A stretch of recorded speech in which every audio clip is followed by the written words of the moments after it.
session.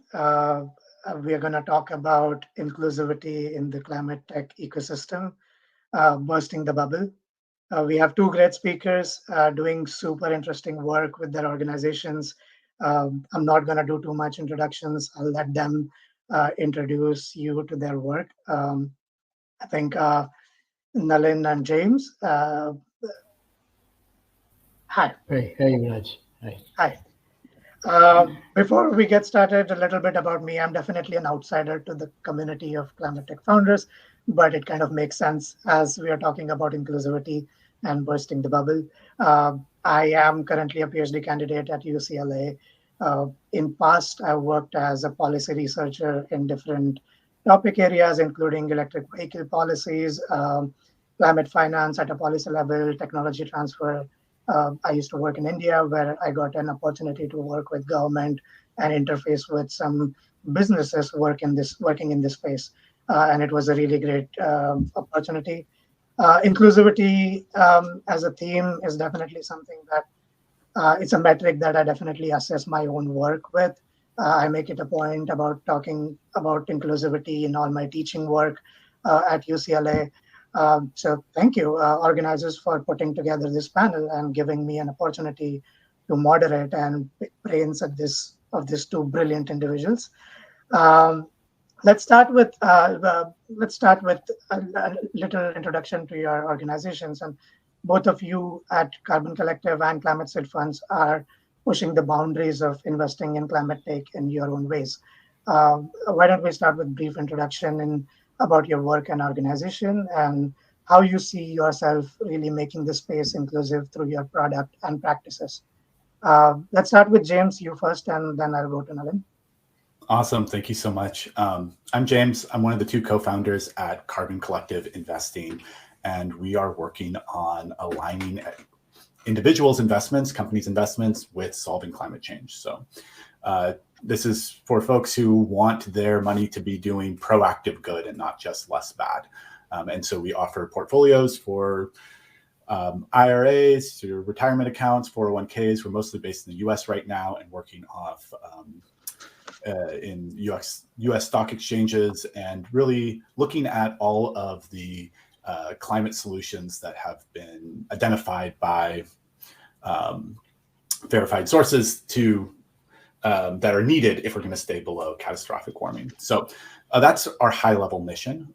And as to why I'm here today, that's an interesting question. Like, as far as being a founder who is showing diversity and inclusion, I'm not that. I am a sort of the average face you see often in Silicon Valley. And that has a whole host of problems and a whole host of reasons why it occurs. But I do want to talk about the three ways that we think about diversity and inclusion at Carbon Collective, because we have sort of three different touch points. And each of those touch points represents how we can think about changing the system as it currently stands. So the first one is we have investment portfolios. We're using people's money to invest in publicly traded companies, which means we do have things like voting shares. We have the ability to say how they run their companies. The second way is how we comport ourselves online. Financial world has been a very exclusive world for a long time. That's part of the mystique of the finance world, is let's use language and terminology and signaling to say that this is a bastion of the elite. This is super exclusive. You're not allowed in, as opposed to using language and setting up systems that say that this is something that everyone has access to and should have a say in and participate.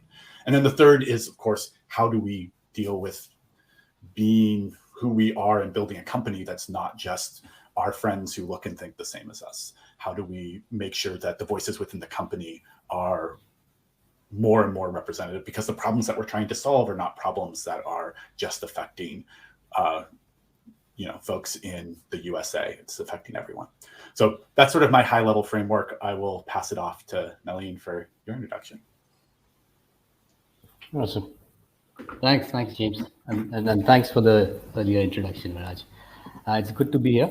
So I'm Nalin.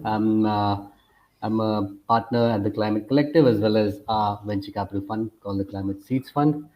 My own journey in clean tech actually started about 12 years ago. So I've been an entrepreneur in the solar and the wind project development space for about 5 years.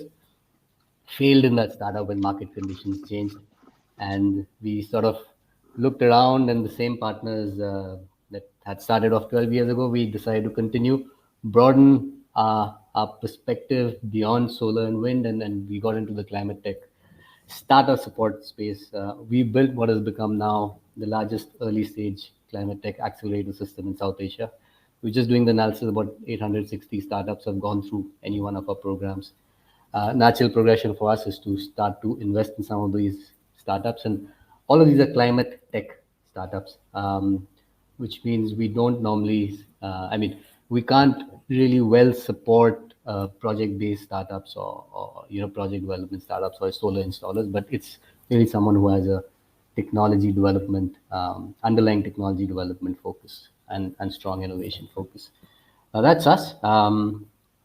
In terms of just following from James's cue, in terms of how we look at inclusion ourselves. For us, I've been in this space for 12 years when this was not a topical space at all. It was just after the bust of clean tech, So the first thing is, especially in South Asia, climate tech has been a hard sector until literally a year and a half ago. So just supporting those kinds of startups for the 6 years has been its own learning. When there's no ecosystem to speak of, you're trying to build an ecosystem, an enabling ecosystem. So that's been a learning experience for us. We have a strong focus on the what in South Asia are referred to as tier one, the big cities and the metros, and we try and actively look for talent in smaller cities, like the tier two cities and beyond. We have special programs at second level for women and student entrepreneurs. In fact, it's the largest women in climate entrepreneur program in South Asia. Internally, of course, we have a strong among the partners as well as the team. There's about a 50-50 mix, and that's how we kind of look at inclusion. But even beyond, we'll get to that, I'm sure, Viraj, in the course of this conversation. How we look at this. Yeah. Thank you so much. And it's so great that you put it like three pillars, James, and it's so great to see that even both of you are sort of pushing the boundaries through your products. Both of you are also internally making sure that you are inclusive through practices and sort of presence of your product in the world. Okay, let's get delve a little deeper. So, as an organization working in climate tech, any organization will have a working definition of what climate tech is, and it will be somehow based on your functional philosophy of what climate change projections are going to be, what is going to require for mitigate it or adapt to it, and it's obviously it's an evolving thinking. So, how do you think about that understanding being more inclusive and a sort of inclusivity factoring in this evolving understanding of climate change, and along with that, your definition? And I want to ask James specifically because it's not just an internal definition for you. It's something that you share with people who you invest through you. So it's something that is a shared value of sorts. So how do you see that, and how does that factor in when you try to push the envelope? Yeah, so just breaking apart what you said, there's maybe two kind of components to it. One is the who gets to decide what is a climate tech, and each of those climate techs have different implications for people living in different locations and doing different kinds of work. And there's a halo effect of sorts that whenever we say the word tech, sort of like gets appended onto it because of these larger cultural values we have around tech being a good. And so if you're working on tech, that's a good thing. And if you are planting trees or protecting the environments, that's not really tech. You'll hear that kind of thing. And so that doesn't really count. So people whose lives are materially benefited in all the myriad ways that we have in like protecting forests aren't acknowledged. But we will append it to finance, which in a lot of ways often isn't even tech. And so it's like, oh, finance is good and planting trees isn't necessarily good. So I think like the key of what you said is really important, and who gets to have a voice in that matters. I'll tell you where we are. I want to be careful of like being over congratulatory of carbon collective investing, because we're in sort of a living journey and process of understanding what inclusion and diversity looks like in our company and and elsewhere. So let me tell you where we are, and then we can talk about where we might need to go. So for our working definitions, we use third-party organizations. We have primarily leaned on Project Drawdown, also taking input in from Rewiring America, again, a very American-centric view of this and the solution, and from the International Energy Association. Project Drawdown, I think, does a pretty good job of looking elsewhere, both internally, their own, where they collect voice, like who has a voice in that room is larger. But again, it's not crazy diverse. It is not, well, they have drawn ideas from all over the place. The voices in the room who finally made that model aren't as representative. So you get really cool things included in that, like indigenous land management, which often gets overlooked in when we talk about the sort of the climate picture and how do we get projects that draw down, or ocean ecosystem restoration and how we do protection of those habitats. So I think we've gotten some interesting things in the framework. They don't necessarily show up on the end product because we have limited ourselves to publicly traded companies currently. And that means that we're just not, if there isn't a path to get it to be a publicly traded company, then it's not going to be represented in our portfolio. So there's sort of the second question: how do we develop our product offering further so that we're not only offering products that have been sort of pre-selected by this larger context and say, oh, we care so much about diversity, et cetera, but we're only using tools that were created by this really biased, very, Western-centric worldview. And so we just ended up completely in accident. It's not our fault with this very biased approach. And so I think that there's always a next step, is to say, like, you're a part of a system. How has that system affected you? How do you then take steps to change, create new products so that you can get around those limitations? And those for us are in the works. Like, we are actively looking at ways that we can do that to fill out on our particular model and pathway, how we can do more offerings that sort of represent needs of more different people in more parts of the world. So I think that was one part of, and I've already taken up a bunch of time there, but that's our sort of first approach there on. Right. And I just had a quick follow-up. I think we have some time to delve deeper, but how do you see it, like, our understanding has evolved? Like, we have moved from targeting for 2 degrees to 1.5 degrees. And as a general consensus, we have evolved as to what we need to do. And can you be a little more sort of detailed in how that evolution factors in your journey, sort of, in what you decide to invest in? How our switch it from, like, these, we're only going to hit 2 degrees to 1.5 in particular? Right. I mean, that is an example you can use, but how about I answer this question to Nalin and give you a minute to think about it and get back to you. So Nalin, the same question to you with slight change, that how do you think this working definition of climate tech and climate change is played out in Indian context, as opposed to what might be true for globally or global average? Right. So this is something that's evolving everywhere, by the way. So there's lots of work on taxonomy happening everywhere. We've arrived at a certain taxonomy that has worked for us. It's worked for the kind of stakeholders we work with, which is, of course, the entrepreneurs, but private sector investors, DFIs, etc. So we have a set of verticals, we have a set of horizontals that work. In essence, we do have a gatekeeping criteria, of course, but there's at root there's a positive climate impact. If there's a women founder or women impacting business, we've developed a gender X climate framework that works. We also have realized that it's not, because we work at the early stage, measuring climate impact is not that simple. It's not as simple as it sounds, because the lack of data, even in venture stage, oftentimes it's not that easy to measure impact. So we've done some work in the past year with 2 DFIs to create handbooks for measuring climate impact by startups, which makes it at least putting in systems to start collecting data and baselining, so that as you grow, those become essentially systemic. So that's something we do. The other thing we try to, of course, keep in mind is that the indirect beneficiaries, which is, the people most vulnerable to effects of climate change, and India is amongst, if I remember, the seventh or the eighth most vulnerable country in the world to the effects. So we try to keep that in mind. Examples of innovation that we would support in this framework would be, for example, more resilient circular building materials. For example, a startup that is building plyboards from agricultural residue, right? A bunch of excellent data and climate AI startups doing better forecasting, lowering agricultural inputs, improving yields, better hydrological modeling, better kind of performance optimization of solar plants as well. Universal warning systems, for example, for flooding risk, fleet optimization for last mile transport, right?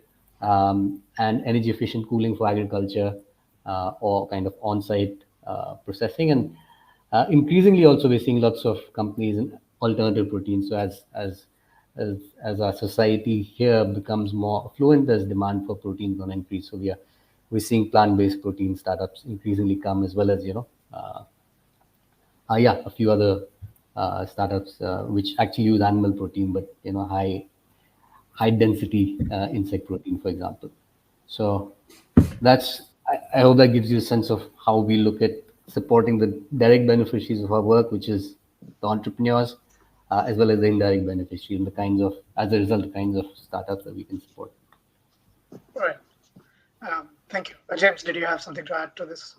I was just the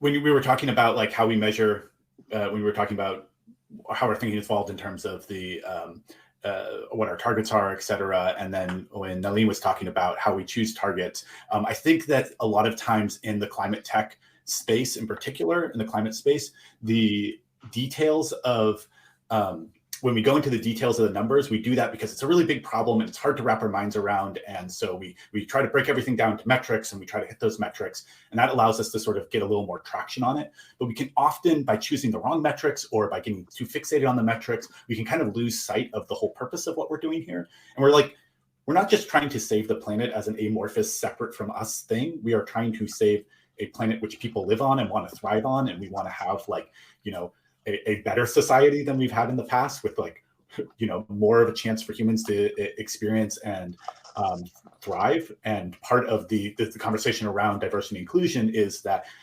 historically, when a minority has controlled most of the power on the planet, that leads to really bad effects for most people's happiness and well-being and so forth. So that has negative implications.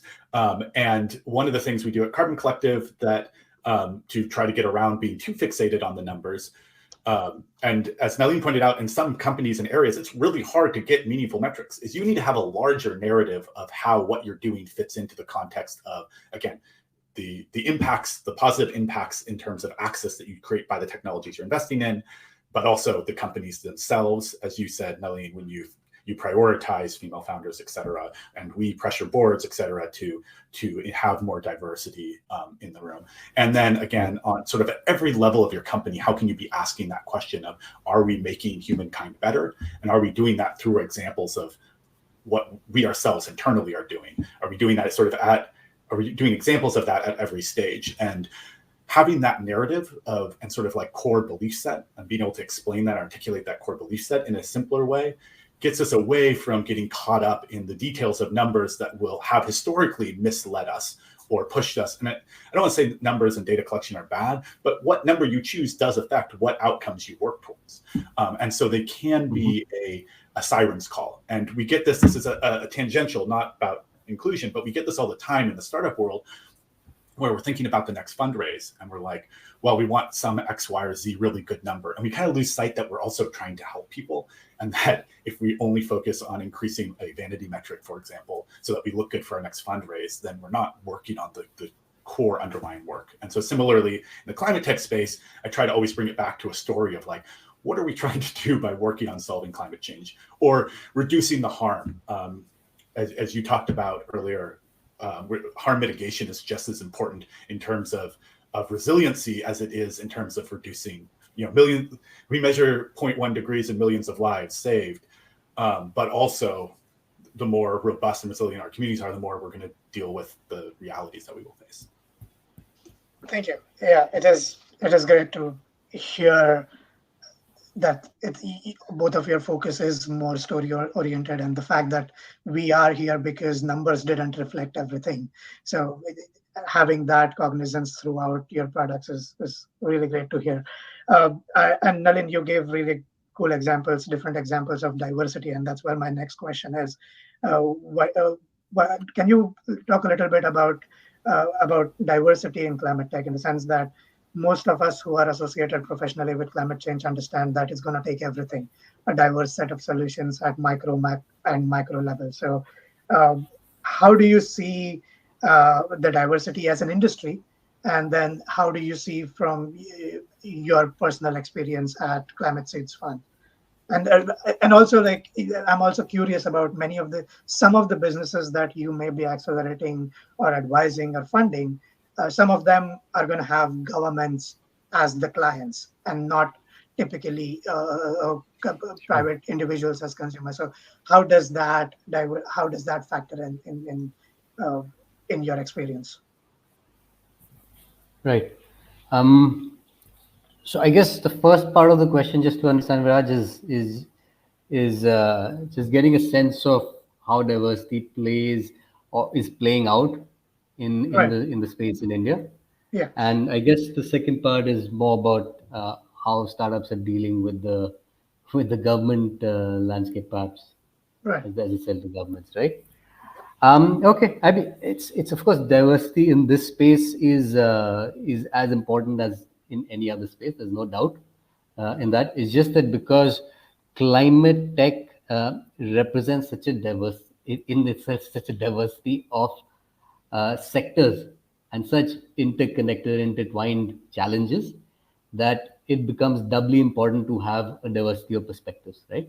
Now that can come in a myriad of ways, whether it's it's across genders, whether it's across a diversity of backgrounds, experiences, academic and professional experience. So it's, our team, for example, I mean, I again just when I compare my previous few years in the solar space, there was a lot of technical people because that's what you need. But in this space, of course, you need some technical people, but you need lots more people within your team that are non-technical, that are beyond, the traditional kind of fields. Now that's reflected also in the entrepreneurs that we support. In fact, um, we do believe that there is founder domain knowledge that's very important, especially in sectors that are regulated. In India, for example, there's many sectors that are regulated that perhaps in the US may not be. So we are slightly more regulated than other countries. So domain knowledge is important to the extent that you understand how to navigate that sector. But we've seen lots of successful entrepreneurs who have come into the space uh, having no direct experience of climate tech or relate or kind of technical knowledge in that space, right? And the reason is because they come with less baggage in a way, fewer inhibitions, but they also bring in the perspective of, let's say, a consumer better. Um, and this something during the pandemic which we saw. So there's three sectors in India: education, health, and climate, that saw a lot of good entrepreneurs coming into the space. Because I think what people realized during the pandemic is they want to align their values and what they're doing. And we saw a lot of good entrepreneurs coming into the climate space as a result, right? So bringing in serial entrepreneurs, exiting other spaces and coming into the climate space. So I know we are at the close to time, so I'm going to stop here and maybe let James come in as well. Yeah, thank you. James, do you want to add anything in terms of diversity? I know in our pre-interview, you gave me a couple of examples of the diversity of your portfolio, investment portfolio, and how you sort of make that also a point in addition to consideration of financial returns while investing. Yeah, I'll speak really briefly on that, and because I think I've given that a bit of time, but also because this is for a climate tech founders series, I want to talk a little bit about like the pitfalls of how you think about that and in hiring in on the team. And on the first part, the we have when we've thought about how money makes impact, there are three ways We have what you don't invest in. There's an opportunity cost whenever you invest in something. So what you don't invest in matters. Where you proactively put your money matters, and how you vote with it matters. So you're shaping it with all three of those elements. In our framework, it's for climate change, it's really simple and clear. And that is, you divest from fossil fuels because there's no world in which they are proactively part of the solution. You invest in climate change solution. These are proven technologies. This is primarily what you're working on. And then you use the fact that you have a vote as a shareholder. You own a part of the company. You get a say in it to say how you believe the company should run. On top of that, in shareholder advocacy, you can also create proposals. And I think this is becoming more and more important, is creating comprehensive proposals about what we expect, until we have, more high level sort of, legal in the US, for example, we have more requirements from the SEC, et cetera, on diversity. Generally, it's in the boardroom for them. I think it might be across the company. Then it's until we have that, we have to, as shareholders, express our opinions. So those are the ways we do that. That's on the investing side. I think it's equally important, as I said, sort of across all parts of your company, if you're a founder, to be thinking about this. As you pointed out earlier, Nalin, diversity comes in a lot of different ways. In the US, skin color does make a difference. So that I am a white guy, it makes a difference in terms of my lived experience. So we know that if you look different, you'll have a different lived experience. And so getting different lived experiences, that's one way in which you get different lived experiences. But you should be also looking at, is everyone agreeing with each other all the time? If you have a workplace where everyone always agrees, you probably don't have a diversity of opinions. So there's some checks you can do to say, am I getting this right? And frankly, if you, we tend to hang out with similar people to ourselves, and that can be a big roadblock in terms of hiring. When you're an early company, you hire the people you know. You don't have a massive hiring team where you can go out and look at millions of different applicants and make sure that the pipeline's super smooth. You're I need to hire someone yesterday. Holy shoot. And so the right time to start building out your network and making sure that you can access people who have different viewpoints is by doing different things yourselves, is by not by following the same ruts, talking to the same people, being in the same groups, is being in spaces where you're uncomfortable, where you don't have the dominant voice, where you aren't the one speaking, because then you're going to start meeting folks who do see the world differently than you, and they become your best opportunity to bring into your company and work with. So I just wanted to throw out that little pitch as well. I know it's much more narrowly focused for the founders of the world, but it is, you start down that path, and if you hire everyone who thinks the same, then they hire all their friends who think the same, and pretty soon you have this monolith who can't even imagine hiring other people outside, and it becomes toxic and hard to break out of. So I think now, early on, it's the hardest to do, and it's also the most important to do. So anyway, my co-founder and I and our team agonize about this a lot and try to figure out little hacks so that we don't start the snowball in the wrong direction. All right. Thank you. Thank you so much. I think we have 2 more minutes. If there are any questions in the comments. I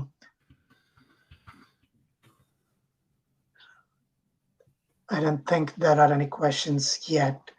Do any of you want to talk in the last a minute? If there are, in your experience, have there been any recent trends, significant trends that have really helped you trying to end this session in a positive note, and any major global trends that have sort of helped you drive more inclusivity in your work? Well, I'll say a counter trend real fast. Okay. ESG reports where people report on how good they're doing on diversity in companies is just really hard to wade through, because everyone's self-congratulatory. It's hard to get real numbers. And so I think there has been, in the same way there's been greenwashing, there's been diversity washing. And it's really hard to know what they mean when they even use those numbers. So they'll sometimes, have one class of workers and they get a lot of diversity there, and they say, oh, we're super diverse, but then it's oh, they're all lower paid or something. And so you get these anomalies where you get to feel like it's really good and pat yourself on the back when that isn't what's really happening. So that's something we've been watching out for, and it's tricky. Right. Nalin, quickly. No, I mean, I echo what James is saying. I think you also mentioned that AI has helped increase the range span of startups that you have been funding, and sort of more range has increased in terms of diversity. Was that for James? Viraj, or for? No, it's for you. Oh, yeah. I mean, I was just saying that I echo what James is saying, and I think one thing for us is just having these conversations is positive. I think what I always keep in mind is we overestimate what will happen in a year or two, and then we underestimate what happens in 10 years. So I think these small incremental changes in mindset and actions, they have compounding effects over a long time. So I'm happy these conversations are happening. In whatever shape or form, there's going to be deficiencies in whatever we do, but I think the trend is positive overall. Globally, I think the trend is positive. In our region, the trend is positive. In our country, it's positive as well. That's lovely to hear. I think that's a great note to end this session on. I think we're up on the time. The next session will start shortly. Hang back. Thank you both. Thank you. Viraj, Thanks, Thank you, organizers. Thank you very much. Yeah, and I'm popping back on screen. Thanks, Nalin. Thanks, Viraj. Thanks, James, for joining us. We have one more exciting session, and I've been looking forward to this since we launched the summit yesterday. And I'm really excited to, in just a couple of minutes, we'll take a short break and we'll have a great keynote on addressing the new collective with climate imagination. A really nice theme to close the summit with. And our speaker will be Nivi Ashanta, founder of Soapbox. If you listen through the summit and you need some help to still take some climate action, figure out what you can do about this, please do check out Soapbox Project. It's an amazing resource for you to translate your intention into action. And we'll be back in a couple of minutes. Thanks, everybody, for joining before we close the summit and also announce the winners of the Pitch for Climate competition. So see you back in a couple of minutes.